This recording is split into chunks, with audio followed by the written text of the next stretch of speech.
Hi, welcome to this week's edition of News of the North. I'm Nancy Vogt, editor. And I'm Kate Perkins, staff writer. And as we can see outside, we finally have sun and warmth, Yay! And it feels so good. And it couldn't come soon enough. Our summer events are kicking off. We had turtle races kicked off a couple weeks ago in Nisswa on Wednesdays at 2 p.m. Look for photos next week in the Lake Country Echo. And we also have duck races kicking off next Friday, the 21st, in Pine River. And we have farmers markets that have kicked off in Nisswa, Cross Lake, Pine River.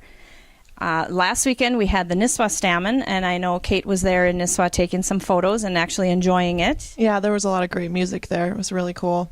Everybody was costumed. Everybody was having a really good time. Be sure and look in the Lake Country Echo for photos of the Nisswa Stammen this week, as well as at spotted.pineandlakes.com to see all the costumed people. And coming up this weekend, we're going to have the pet parade in Pequot Lakes, and you can look for Peanut the donkey. We're going to try and get some photos from that, which we'll have in next week's paper, as well as photos from the dedication of the All Veterans Memorial, which is at Pelican Woods Cemetery. If you're interested in going, it's Saturday and it's at 10:30 a.m. Mm-hmm. And that statue was made by Jeff Kreitz. It's pretty neat. It's going to be an interesting morning. So. And going back to the pet parade, I've never covered it. I've always been out of town for soccer tournaments in the past. But I know it's the more unusual the pet, the better, it sounds like. And Mayor Nancy Adams is known for bringing her fish. She's unable to attend this year, so she's hoping others will come and show her up with even more unusual pets, such as Peanut the donkey. Yes, and there's been sheep at the pet parade. Pet Rock always makes an appearance. And there has been a dog riding a horse in the past. That's always a crowd pleaser.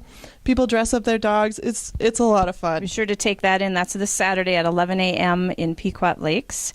And, of course, we've got Summerfest coming up in Pine River the last weekend in June, and that's a kickoff to the 4th of July festivities already. So summer's underway, and it's going full force. Yes.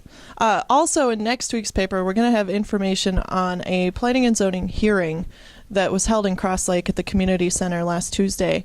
And there was a report done by Chris Pence, the Crow Wing County Land Services employee, and Cross Lake asked him to do the report, and he presented it, and then they had this hearing, and it was interesting to hear what people had to say. It was a bit of a mixed bag, so you can read about that in next week's paper.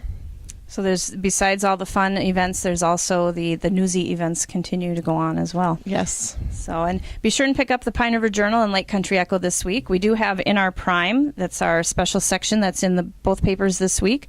We've got Dennis Olson, who's the part of the Northern Trackers Railroad Club in Cross Lake featured, as well as several other good features on area people you may know. So pick those up. Yep, and we'll see you next week.